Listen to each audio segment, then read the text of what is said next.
الحمد لله رب العالمين، وأصلي وأسلم على نبينا محمد الأمين وعلى آله وصحابته الكرام ومن سار على نهجهم واتبع سنتهم إلى يوم الدين. كتابي القواعد الأربعة يعني رسالة أما رسالة چونكو كتابك قورنية أما وكو زورك لكتابك هاني تري شيخ أبينين تركيزي لسر بابتكي سانستي تشر كردوة كبيوندي بعقيدة وهي وكو أم كتابة القواعد الأربعة ما بس لتأليف كردني أو بوك مسلمانان لتشوارشتي جرنج لكاتي دراسة كردني توحيدة ودراسة كردني عقيدة وريايبن بو أوي توحيدة كان توحيدك خالص بيت وتوحيدك بيت هيد جورا هلايكي تانا بيت وكو بنتشينا بأسانكا وكو خوي فرميتي القواعد الأربعة بنتشينا كان شيئا يكم بنتنا أن الكفار كانوا يعلمون أن الله عز وجل هو الخالق المدبر ومع ذلك كانوا يكفرون به. يكم اشتوي بزاني كافر كان قريش أي إنساني كالله عز وجل خالقه وهل صورينري كونه أي إنساني الله خالقه لقل أوشا كفر عن بيكرت لقل أوشا شرك عن بيكرت. دوم أن حجة الكافرين تكمن في أنهم أشركوا مع الله عز وجل ما لا يضر ولا ينفع من أجل الشفاعة والقرب.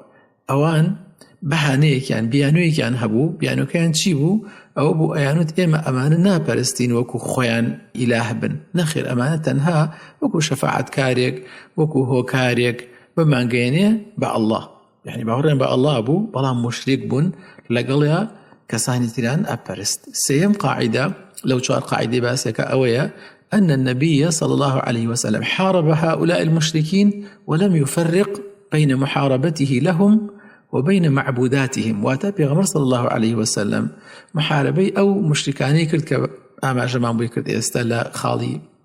يكم دوما وجاوازي نكرد لبينانا لكاتي محاربة كردنيانا بهم جوركانيو إتر أويك داري أبرست أويك بردي أبرست أويك ملائكتي أبرست أويك مانغو خورو هرشتكي أبرست هموي مشركة وحسابي مشركي بو أكرد.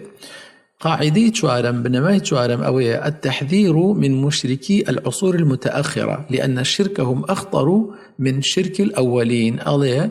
قاعدة شوارم أوية ونزاني الشرك هر أوية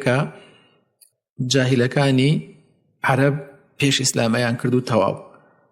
هر کەسێک لەسەر ئەو ڕێچکە و ڕێبازە بڕوات ئەویش هەروەکو ئەوانە با هەندێک ئیدعاءاتی نوێژ و ڕۆژ و ئەوانەشی هەبێ مادام چووە سەر شیرکەکەی ئەوان لەو جزئیەتە ئیتر حسابی ئەوانی بۆ ئەکرێت. ئەفەرمێت تحذير من مشركي العصور المتأخرة لأن الشرك هم أخطر. الله شركي أمان لشركي أوان خطر ترى بو الله أوان كانوا يشركون في الرخاء ويخلصون لله في الشدة. أوان لكاتي أويك إتر تترسان بوين ولا حالتك آسايا بوين لم كات الشرك يعني كرد بلام كأجشنا ناو بحر بونمونا يعني كأجشنا ناخوشيك وشدتك لو كاتا إتر وازعا لمعبودات كان يعني هنا والراس توخو عبادتي الله يعني كر لو كاتا بلام الله متأخرة كان لحمو كاتك الشركة كان يخوان هر أنجامدا. أم كتابة هاو الشوي كتابة كان يثر أمش كوملك شروحي لسرة شرحكي شيخ صالح آل الشيخ لسرة شرحكي شيخ محمد بن صالح اللحيداني لسرة